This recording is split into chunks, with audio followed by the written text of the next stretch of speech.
안녕하세요. 쉬지 않는 주둥아리 히미스타입니다. 오락가락하는 기억을 저장하는 팟캐스트 쉬지 않는 주둥아리에 찾아와 주신 여러분 환영합니다. 오늘은 제가 지난주에 소개해드려야지 라고 생각만 하고 깜빡해버린 오디오 클립 댓글이 있어서 먼저 읽고 시작을 할게요. 135, 136, 137회에 댓글 남겨주셨던 분께서 이번 주는 어떤 내용일까 생각하며 켰는데 댓글 언급해주셔서 깜짝 놀랐어요. 비 오는 날 고생하신 히미스타님과 김치통에 담긴 빵을 상상하니 우픈 마음이에요. 라고 138회차에 또 댓글을 써주셨는데 댓글을 다 정성스럽게 써주셔가지고 제가 읽지 아니할 수 없었습니다. 정말 감사해요. 아마 최근부터 듣기 시작하신 것 같은데 시간 되면 맨 앞에서부터 정주행도 부탁드립니다. 그리고 간만에 팟빵 청취자 분석 통계를 좀 열어봤거든요.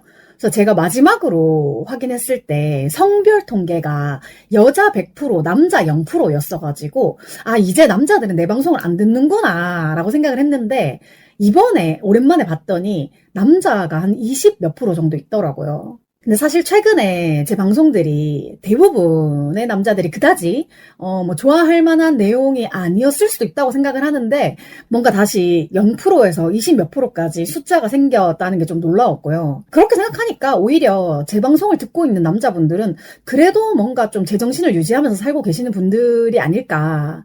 그렇게 봐도 괜찮을까요? 같은 남자로서 계속 범죄를 저지르는 남자들을 보고 있기 참 힘드시죠. 제가 전에도 한번 말을 했던 것 같은데 혹시나 이 방송을 꾸준히 듣고 계시는 남자 청취자분이 계시다면 나는 아닌데 왜 싸잡아서 남자 욕하냐 라고 생각을 하지 마시고 그런 욕먹을 짓을 하고 범죄를 저지르는 남자가 없어지게끔 남자분들이 또 앞장서서 도움을 좀 주셔야 한꺼번에 또 싸잡히지 않는다는 거 다시 한번 기억해 주시면 좋겠습니다. 사실 제가 예전에 한번 그 남자 청취자의 연애 사연이 들어왔을 때 그러려고 그런 건 아닌데 나도 모르게 진심이 좀 튀어나와 버려가지고 그분은 제 방송 구독자다라고 말씀을 하셨지만 사실 진짜인지 아닌지는 잘 모르겠고 진짜였다면 여전히 지금도 쉬지 않는 주둥아리를 구독하고 계시는지 근데 아마 진짜 구독자였다 하더라도 그때 저의 말투 때문에 좀 빈정상하지 않았을까. 그 방송 이후로 사실 남자 청취자는 다 떨어졌겠구나라고 생각을 했는데 아무래도 이제 이게 유입되는 회차가 좀 제각각이다 보니까 남자여도 그 회차를 못 들었을 수도 있고 듣고서도 아무렇지 않았을 수도 있고 근데 여러분 제가 남자라고 다 싫어하지 않습니다. 범죄를 저지르고 여성 혐오를 기본에 깔고 있는 그런 찝찝한 남자들을 싫어하는 거지 저도 남자 참 좋아합니다. 아시죠? 저 NCT 세븐틴 굉장히 좋아합니다. 물론 뭐 멤버들 사이에 약간 호불호는 있지만 어쨌든 이렇게 은은하게 헛소리를 하면서 시작을 하게 됐는데 이것도 역시나 그냥 뭐 아무렇지 않은 분들은 계속 들어주시면 되고요. 듣기 안 좋다라고 생각하시는 분들은 조용히 돌아 나가시면 되겠습니다. 자, 이번 주에는 제가 또 돈이 없어서 급한 대로 수요일에 쿠팡 알바를 갔다 왔는데요. 사실 수요일, 목요일 이틀을 신청을 해놨었는데 이제 목요일은 일찍 마감이 끝났다라고 해가지고 못 갔어요. 와, 근데 수요일은 정말 하루 만에 미친 사람들을 꽤 많이 본 것 같아요. 제가 이렇게 여러 사람을 대하면서 그냥 제 느낌인데 남자 빌런들은 약간 내가 낸대! 이런 식으로 자신의 능력보다 스스로를 너무 높이 평가해가지고 자기를 대접해주지 않는다! 약간 이런 느낌의 빌런이 되는 것 같고 여자 빌런들은 뭔가 사회적으로 예쁘고 조신하게 여성다움을 강요하는 그런 사회적 압박 같은 데에 진짜로 미쳐버린 듯한 경우가 있는 것 같아요. 그냥 저는 하루 종일 다양한 인간들을 보면서 그런 생각이 들더라고요. 사실 어느 쪽이든 저는 엮이고 싶진 않습니다만 워낙에 다양한 사람들이 좀 모이는 곳이 물류센터 게다가 또 일용직이다 보니까 매일매일 사람이 바뀐다고 했잖아요. 그래서 일반적으로 이렇게 고정되어 있는 어떤 회사 그런 데보다는 더 많은, 더 다양한 인간 군상을 경험하게 되는 것 같아요. 이제 저만 해도 내가 여기 하루 이틀 다니다가 그만두면 뭐 어쩔 건데 약간 이런 느낌이 있으니까 저도 그들한테는 빌런이 될 수도 있다는 생각을 했어요. 사실 수요일도 제가 원래 신청했던 입고 파트는 일찍 마감이 됐었고요. 같은 센터에서 출고나 재고 파트 중에 혹시 출근 가능자가 있으면 연락을 달라 하고 이제 문자가 와서 저는 출고는 조금 힘들다는 얘기를 들었잖아요. 그래가지고 재고 관리 쪽으로 가능하다 이렇게 회신을 했어요. 그래서 재고 확인하는 방법을 그날 또 처음 배우게 되었는데요.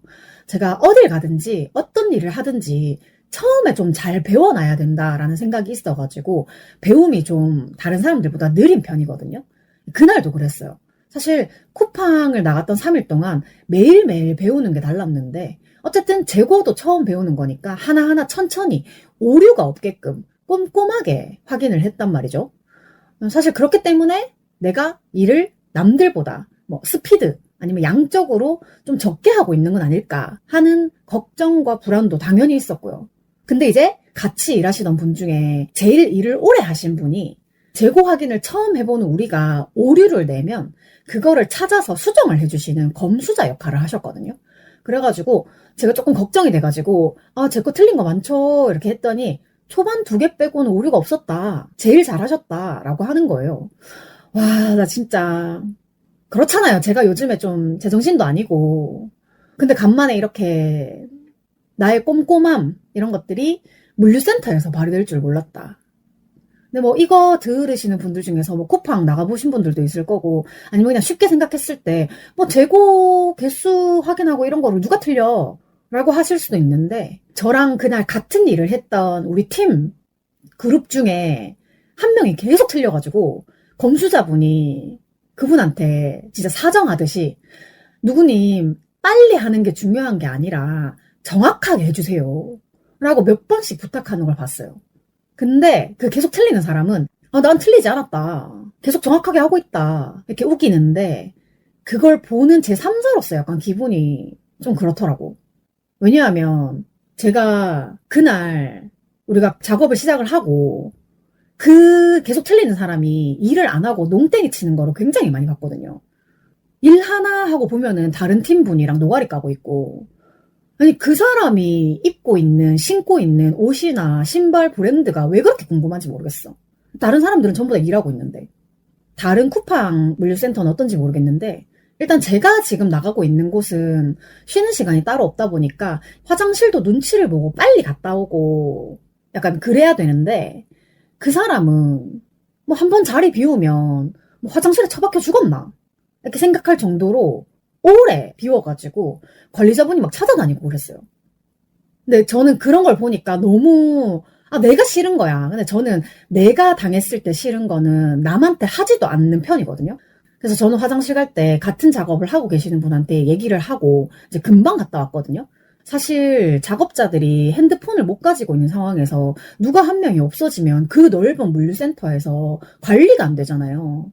그래가지고 옆에 누구한테라도 얘기를 좀 하고 자리를 비웠어야 되는데 그 사람은 기본적으로 뭔가 일을 해본 경험이 없어 보이는 그런 느낌이 좀 있더라고요. 기본이 없더라고요. 그래서 저는 먼지 때문에 눈이 너무 따가워가지고 세수하러 화장실에 딱 한 번 갔다 오고 계속 일을 하고 있었는데 그 일 잘하시는 검수자분이 저한테 누구님 좀 쉬세요 라고 말을 할 정도였어요. 화장실도 좀 다녀오시고요 이렇게 얘기를 하길래 저 아까 화장실 갔다 왔는데요? 이렇게 얘기하니까 아니 제가 볼 때마다 일을 하고 계셔가지고 좀 걱정이 된다 쉬셔라 이렇게 말을 할 정도로 좀 그랬거든요. 근데 저만 이렇게 눈치 없이 일을 계속 열심히 한 게 아니라 그 농땡이 친 한 명 빼고는 다 열심히 했거든요. 그리고 뭐 길어봤자 5분 10분 안에는 계속 서로의 시야 안에 있었기 때문에 뭐 그렇게 생각이 들 수는 있는데 어쨌든 간에 그 농땡이 한 명 빼고는 다 열심히 했고 그리고 저는 제가 생각했을 때도 속도가 조금 느리기 때문에 그걸 좀 만회하기 위해서 열심히 한 것도 있기는 해요. 뭐 남들이 10개 하는데 나만 7개 하고 있을 수는 없잖아요. 그리고 내가 이 일에 익숙한 것도 아니고 오늘 처음 하는 건데 내가 혹시 스피드로 승부하다가 이게 오류가 나버리면 재검을 하는 게 훨씬 더 힘들잖아요. 그래서 제가 약간 1등 말고 2등을 추구하는 편이라 가지고 이것도 제가 처음부터 그랬던 건 아니고 항상 저는 최고가 되고 싶어 했죠. 근데 어느 순간부터 제가 1등을 하거나 뭐 잘했다고 칭찬을 받거나 좋은 의미로 이렇게 시선 집중을 받았을 때 이상하게 시샘이나 질투의 눈빛 그런 것들이 항상 좀 문제가 되더라고요. 아니 잘한다고 하는데 싫어할 사람이 누가 있어요. 근데 저도 어느 순간부터는 내가 너무 잘한다는 것을 티를 내면 안 되겠다라는 생각이 들기 시작했던 것 같아요. 뭐 어쨌든 그렇게 수요일에 이제 쿠팡을 다녀왔고, 그리고 목요일에는 A 학교 성폭력 사건 공익제보자 지혜복 선생님 재판 방청 투쟁이 있던 날이라서 만약에 그날 쿠팡 출근을 하게 되면 연대방청은 못 가겠네 라고 생각을 했었어요. 근데 그 센터 인원이 일찍 마감이 되면서 목요일에 이제 출근을 하지 못하게 되었다는 문자를 받고는 오히려 좋아, 잘 됐다 하고 바로 이제 재판 시간과 장소를 확인을 했습니다. 뭐 이것도 운명인 거지. 그래서 저는 동덕여대 독서시위 때 지혜복 선생님이 와주셔가지고 인사만 잠깐 드리고 지나갔었는데, 실제로 이렇게 가깝게 얼굴을 마주보고 악수를 하고 그런 것이 처음이어가지고 좀 영광이었습니다. 일단 저는 여성해당 당직자분들과 당원분들과 함께 움직였는데, 개인으로 연대해주시는 분들도 많았고 단체로 연대해주시는 분들도 계셨어요. 이름까지는 기억이 다 안 납니다. 여튼 또 간만에 또 방청석 자리가 부족한 상황이 되어가지고 저는 뒤에 서서 지켜봤습니다. 그날 재판장님도 여성분이셨는데 방청석을 꽉 채우고도 자리가 없어서 뒤에 서 있는 사람들을 보면서 조금 놀라신 것 같기도 했거든요. 근데 차분하게 잘 진행을 해주셨습니다. 양측의 이야기를 앞만 들어도 지혜복 선생님의 전보 자체가 부당한 일인데 이게 정말 재판까지 와야 될 일인가 싶더라고요. 선생님도 이제 처음 겪으시는 일이어가지고 많이 긴장하신 것 같았어요. 그래서 한 8분, 9분 정도로 짧게 진행이 됐었고, 방청연대 오신 분들 다 같이 모여서 인사도 나누고 사진도 같이 찍었어요. 7월 24일에 또 재판이 예정되어 있는데 그때는 제가 시간이 될지 안 될지 모르겠어요. 어쨌든 선생님이 학교로 돌아가실 수 있을 때까지 끝까지 연대하겠습니다. 뭔가 진영 논리 같은 거를 따지지 말고 그냥 지혜복 선생님한테 연대해 주시는 분이 많이 있었으면 좋겠어요. 그래서 이제 방청 끝나고 밥 먹으러 가기 전까지는 제가 폰을 안 꺼냈거든요.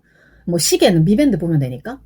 근데 딱 방청에 들어갔을 때 쿠팡에서 제가 신청한 센터 말고 옆 센터 오후조 인원 미달이라고 추가 모집 문자가 왔었더라고요. 그거를 이제 다 끝나고 밥 먹으러 갔을 때 확인을 했는데, 나는 이미 이 방청으로 외출 1회를 한 상태여가지고 되게 피곤한데 출근 신청을 할까 말까 이렇게 고민을 하다가, 근데 왠지 또 그냥 금방 마감될 것 같아가지고 안 되겠지 하고 그냥 신청을 넣었어요. 왜 그런 거 있잖아요. 얘는 마감이 돼가지고 못 오기는 했는데 계속 신청을 하긴 하네? 이런 표시를 좀 내고 싶은 거야. 그래가지고 되게 형식적으로 신청을 넣은 거지. 그래서 2시쯤에 집에 도착해서 딱히 그때까지도 연락이 안 오길래, 제가 또 요즘에 여자아이들, 그러니까 지금 이제 쥐를 떼고 아이들이 된 우리 아이들 친구들의 유튜브를 이렇게 막 보고 있다가 시장에서 사온 찰떡을 썰어가지고 콩가루를 묻혀서 간식으로 먹어야겠다 라고 생각을 하고 있었는데, 한 3시 반 정도였나? 쿠팡에서 출근하라고 연락이 온 거야. 근데 웃긴 거는 셔틀버스 타러 4시에 집에서 나가야 되는데 3시 반에 연락이 왔어. 그리고 그때 이미 나는 밥 먹은 지 한 2-3시간 정도가 지나가지고 또 배고플 때가 되었기 때문에 떡을 썰어서 간식으로 먹어야지라고 생각을 하고 있었는데, 지금 이렇게 급하게 나가면 또 밥 먹을 때까지 최소한 5시간을 버텨야 되는 거야. 와, 큰일 났네. 이거 어쩌지? 라고 생각을 하다가 그 썰고 있던 떡을 또 재빨리 반찬통에 담아가지고 출근을 했어요. 그래서 이제 셔틀버스 기다리면서 좀 먹었어. 근데 또 제가 평소에 셔틀버스를 타는 그 정류장 체크를 잘못해가지고 다른 데로 왔어. 또 그 버스를 놓칠 뻔했어. 근데 진짜 아슬아슬하게 저 앞에 버스가 멈춰 있는 걸 보고 정말 열심히 달려가지고 탔어요. 이제 목요일 오후 출근한 게 총 4번째 출근이었는데 그 보조 의자를 다 펼친 거를 그날 처음 봤어요. 일단 막 4시, 5시 이때가 좀 퇴근길까지는 아니지만 이제 슬슬 막히기 시작하는 시간이다 보니까 셔틀버스가 예정보다 한 20분 이상 늦게 도착을 했어요. 그래서 나는 늦을까봐 가뜩이나 좀 마음이 급한데 쿠팡센터에 도착해서도 막 A동, B동을 구분 못해가지고 계속 헤매는 거야. 아시죠? 저 길치인 거. 그래가지고 이 사람 저 사람한테 물어가지고 겨우 찾아갔어. 이미 출근조는 출석 체크도 다 끝나가지고 이제 마지막으로 이름 안 부른 사람을 체크하는 중이었는데 셔틀버스가 늦었다라고 말을 하고 들어가니까 이미 연락을 받아서 그건 알고 있긴 하더라고요. 진짜 다행이었다. 그렇게 아슬아슬하게 출첵을 하고 다 같이 이제 준비운동 그 체조를 하는데, 원래 제가 가던 센터랑은 느낌이 완전 다르더라고요. 이게 뭐 주간조랑 오후조의 차이인 건지 아니면 센터 간의 차이인 건지는 잘 모르겠어. 하지만 저는 앞으로 제가 가던 데 말고 다른 센터는 가지 않기로 그날 결심을 했기 때문에 와, 그날 출근부터 업무하는 도중이랑 퇴근할 때까지 정말 모든 게 다 너무 힘들었어. 내가 가던 센터랑 토트, 그 물건을 나르는 카트 자체가 달랐고, PDA, 그 기계를 들고 하는 일은 똑같은데, 관리자들이나 근무자들의 성향이 좀 달라가지고, 그 사람들이랑 일을 하는 게 조금 어색하게 됐어. 그래도 나름대로 남아있는 그 외향인의 그 성향을 끌어모아서 모르는 사람들한테 화장실 어딘지 아느냐, 뭐 밥 먹으러 갈 때 어떻게 모여서 가느냐, 뭐 이런 거 다 물어보고 뭐 나름대로 괜찮게 잘 했다. 근데 진짜 제가 쿠팡 나가면서 이틀 연속까지는 몸이 좀 괜찮겠지? 라고 생각을 했는데 이번 주 진짜 너무 힘들었어. 근데 이게 단순히 이틀 연속 출근의 문제가 아니라 이미 제가 법원 방청을 다녀온 게 외출 1회이기 때문에 1일 2회를 외출한 셈이 되었잖아요. 그리고 사실 제가 방청 갈 때도 한 2시간도 못 자고 나갔거든요. 그러니까 거의 잠을 이틀 3일을 못 잔 채로 연달아 계속 일을 한 느낌이어가지고 피곤이 2배, 3배였던 것 같아요. 근데 또 체력도 체력인데 목요일에 진짜 힘들었던 거는 멀미가 되게 심했던 거예요. 근데 제가 셔틀버스 탈 때 멀미는 얘기를 했었잖아요. 근데 그날은 그게 아니었어. 물건 진열을 하는데 높은 칸이 많이 비어 있으니까 거기를 중심으로 진열을 하라고 관리자가 공지를 했단 말이에요. 그래서 저는 발받침을 이용해가지고 높은 데에다가 진열을 다 하고 있었는데 높은 데를 왔다 갔다 몇 시간 동안 계속 하다 보니까 와, 막 속이 너무 울렁거리고 진짜 까딱하면 사고가 날 수 있을 것 같은 정도로 어지럽더라고. 근데 이것도 웃긴 게 전 키가 작아요. 키가 160도 안 되는데 키 작은 저만 관리자가 시키는 대로 높은 칸에 진열을 하고 있었고 나머지는 키가 큰 놈이나 작은 놈이나 전부 다 자기들 편한 데다가만 진열을 하고 있었더라고요. 그러니까 맨 위에 칸이 자꾸 비어 있는 거야. 근데 나는 관리자가 그렇게 공지를 했으니까 당연히 위에부터 채워야 된다고 생각을 한 거지. 이거 내가 바보인 건가? 내가 융통성이 없는 건가? 나 항상 이런 것 때문에 마음이 안 좋아요.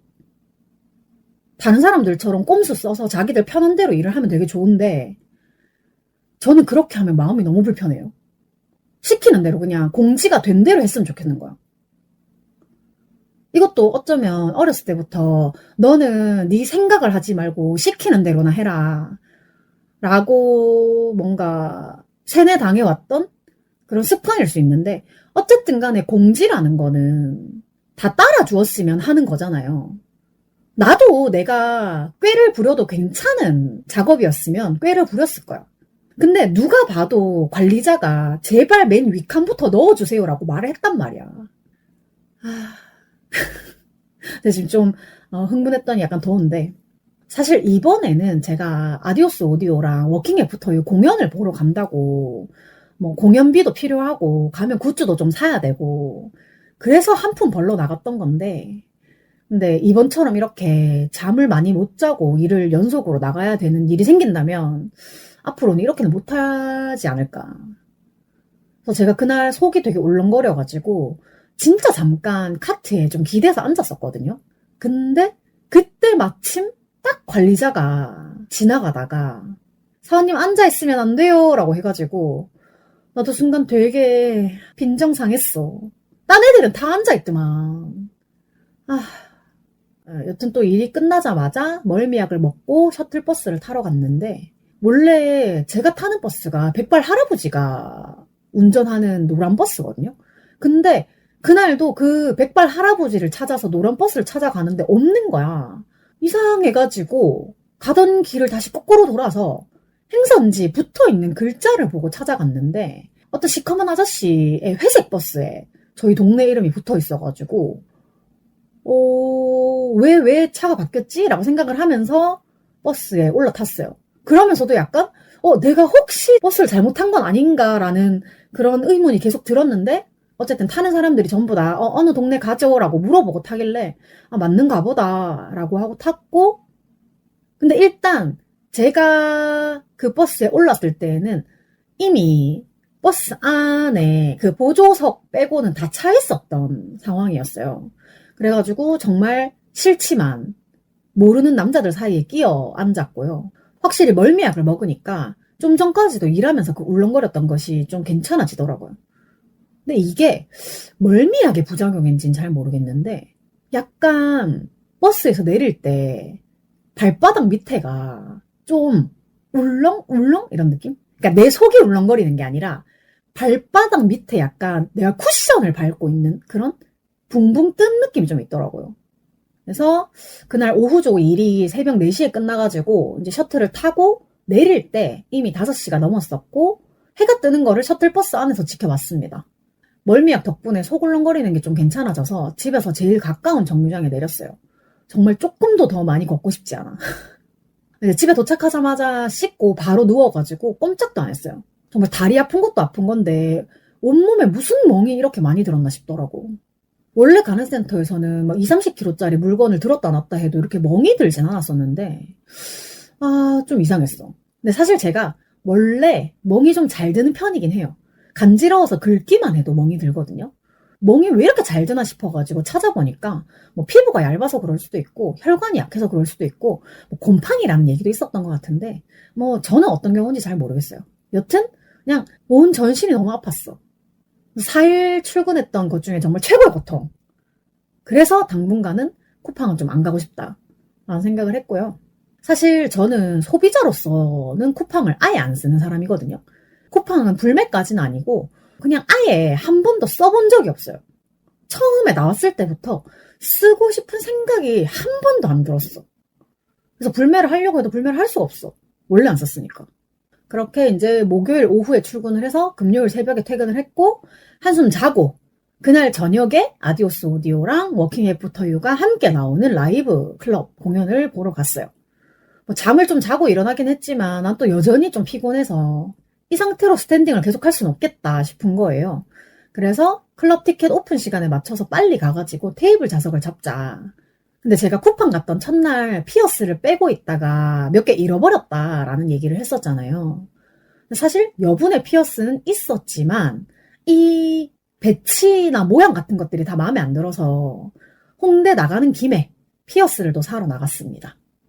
원래는 제가 지난번 아디오스 오디오 단공 때 롤링홀 가다가 발견한 피어스 샵에 가려고 했었는데 트위터에서 검색을 하다 보니까 좀 괜찮다는 평이 있는 샵이 하나 있더라고요. 안녕 피어싱 연남점인데요. 홍대 입구에서 가깝게 있길래 한번 가보자. 마음에 안 들면 다른 데 가야지 라고 생각 없이 갔는데 친절한 사장님의 세심한 응대가 되게 좋아가지고 그냥 거기서 샀어요. 화살처럼 뾰족한 모양의 피어스 하나랑 그리고 혹시 또 몰라서 투명 피어스 몇 개랑 그다음에 여분의 피어스 볼 뒤에 이제 끼우는 꼭지 볼을 몇 개 더 샀어요. 그 피어스 볼을 이렇게 보는데 그냥 동그란 거 말고 제가 좋아하는 납작한 모양의 까만 볼도 있어가지고 그것도 하나 샀고 그리고 이제 제가 홍대 놀이터 쪽을 지나갈 때 항상 사 먹던 와플집이 있는데 최근 몇 년 동안은 제가 그쪽으로 지나갈 일이 별로 없었어가지고 되게 오랜만에 그 와플을 사러 갔어요. 예전부터 홍대를 다니던 분들한테는 진짜 추억의 와플 뭐 이렇게 알려져 있는데 저는 한겨울에 거기서 아이스 와플을 사가지고 공연 보러 가다가 얼어 죽을 뻔한 적도 있었거든요. 거기는 아이스 와플이 맛있거든. 근데 되게 오랜만에 갔더니 원래 여자분 한 분, 남자분 한 분이 같이 했었는데 남자분밖에 없고 제가 알던 아이스 와플의 맛이 아니어서 조금 슬펐습니다. 이것도 정말 추억의 맛이었을까요? 그리고 그날 제가 공연을 보러 갔던 FF라는 클럽은 사실 제가 한창 공연 보러 다닐 때 제일 많이 갔던 곳이긴 하지만 딱히 좋아하는 공연장은 아니에요. 제가 뭐 사람은 잘 기억을 못 해가지고 매번 같은 사람인지 다른 사람인지 모르겠지만 일단 직원들 성향이 전체적으로 좀 불편해요. 그리고 입장하면 공연장 바닥이 엄청 끈적거리고 왠지 모르겠지만 그 안에 있는 관객들도 다 끈적거리고 그리고 늘 배어있는 그 담배 냄새. 그냥 기본적으로 공기가 되게 나빠. 그리고 술집이라서 술 먹고 이상한 짓 하는 인간들도 되게 많고 여튼 제 기억에 FF는 되게 유쾌한 곳은 아니야. 그래서 아디오스 오디오랑 워킹 애프터 유가 같이 나오는 공연이 아니었으면 가고 싶다는 생각을 안 했을 거야.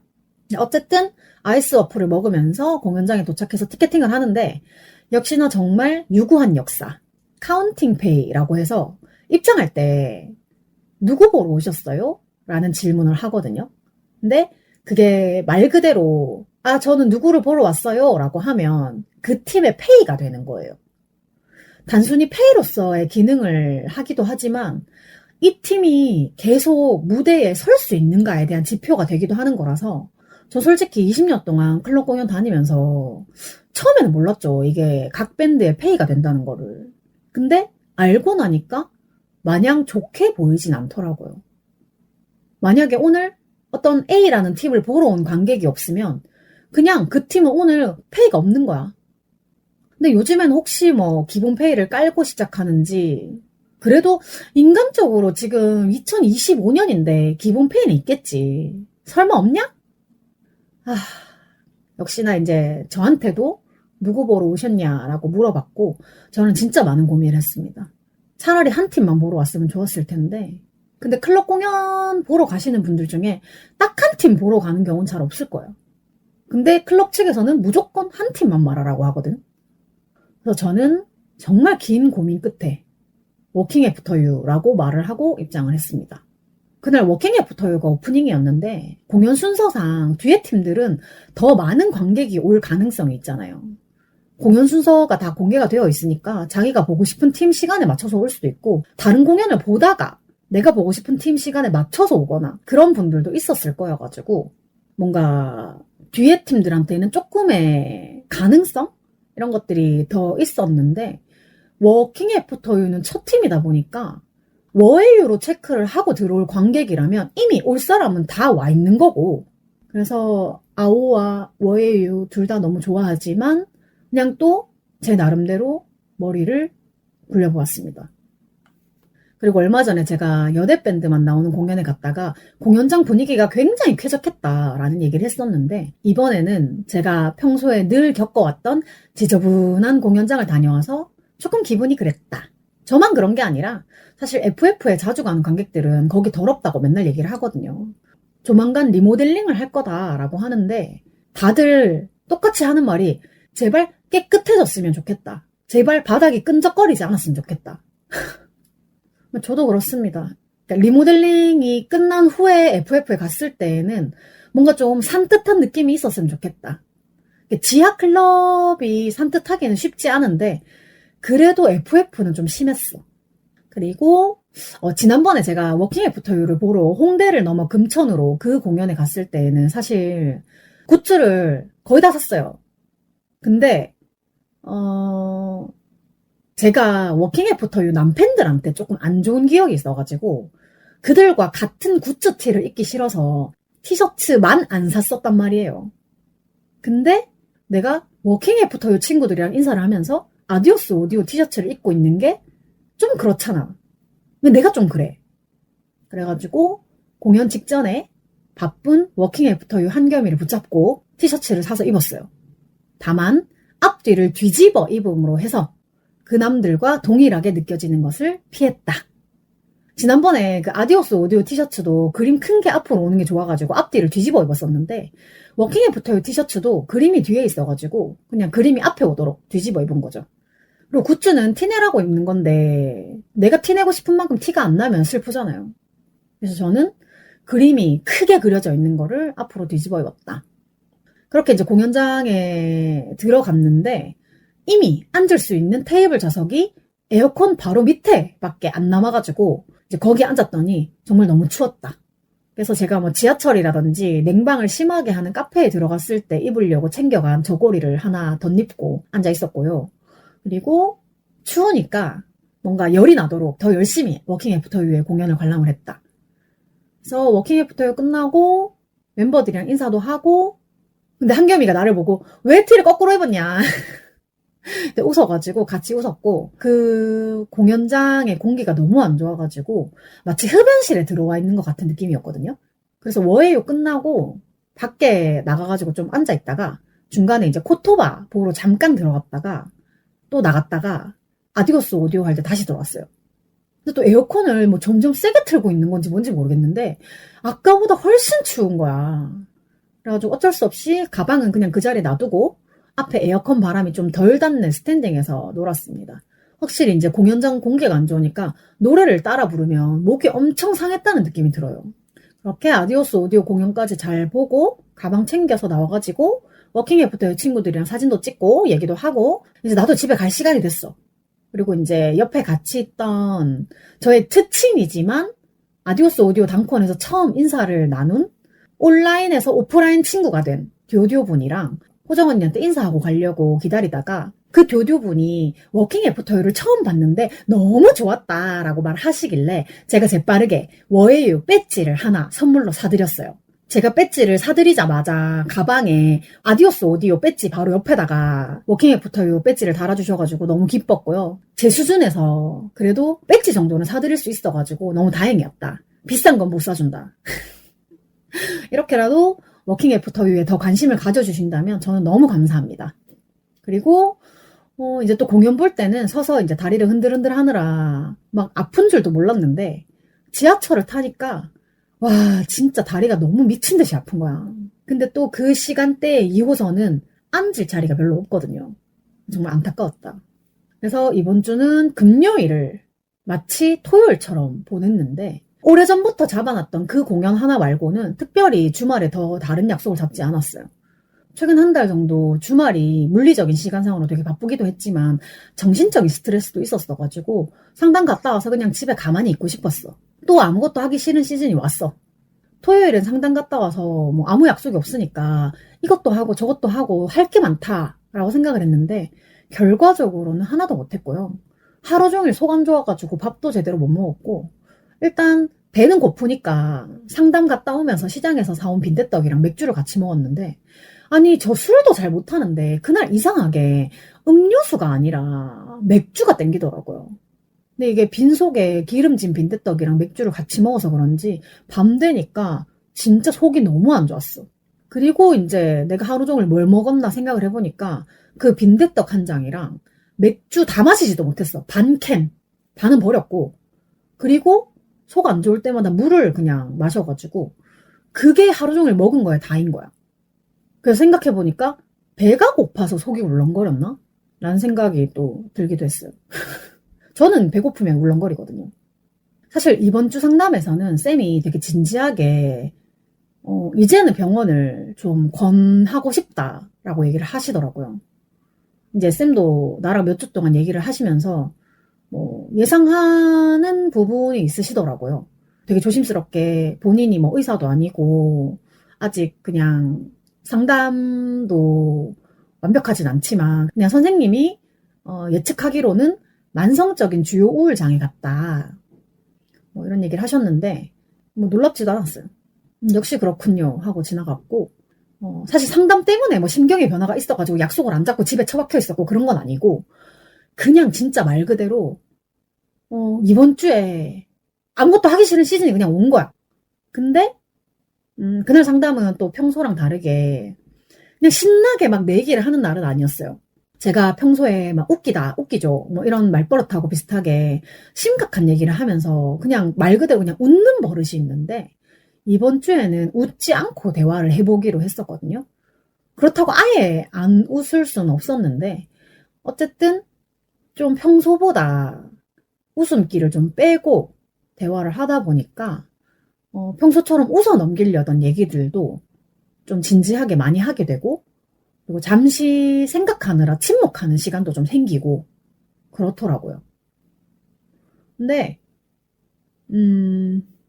매주 그렇게 상담에 나가서 얘기를 하면 할수록 내가 이 세상에 왜 존재하지? 라는 생각이 드는 거예요. 근데 이날도 상담할 때는 괜찮았어. 선생님이 오늘 상담 어땠냐라고 물었을 때 좋았다 라고 했는데 집에 오니까 그냥 계속 그런 거예요. 다음 주 상담을 가기 싫고 병원에 가기 싫고 아무것도 하기 싫고 근데 또 나는 되게 열심히 체크를 해갔던 MMPI 검사랑 TCI 검사의 결과를 아직 못 들었기 때문에 그건 들어야겠는 거야. 선생님이 6월 안에는 알려주겠다라고 했는데 그걸 언제 들을 수 있을지 모르겠어요. 그렇게 일요일에는 뭐 특별히 약속도 없었는데 일요일마다 있는 합창 연습 오랜만에 아무 약속이 없으니까 합창을 나갈 수도 있었는데 안 가고 그냥 집에 있었어요. 그리고 그날 친구의 공연이 있었는데도 안 갔어요. 집 밖을 나갈 생각이 안 들었어. 유튜브만 보고 있었어. 그냥 최근에 진짜로 집이 너무 더럽고 정리가 안 돼가지고 이걸 어쩌지? 라고 생각을 하고 있었는데 마침 제가 보던 유튜브 채널에서 청소업체 광고를 하더라고요. 그래서 지금 내 상태라면 또 집안이 쓰레기장이 될 것 같고 뭐 마침 할인 쿠폰도 준다고 하니까 1일 청소 신청을 했는데 결제를 다 하고 나니까 안내사항에 청소 도구를 직접 준비하라는 거예요. 그래서 준비해 주시는 청소 도구로만 청소를 한대. 그래서 저 그거 보자마자 바로 취소했어요. 나한테 그런 게 있었으면 청소업체를 부르겠어? 그 도구를 준비할 기운도 없으니까 돈 주고 부르는 거 아니야?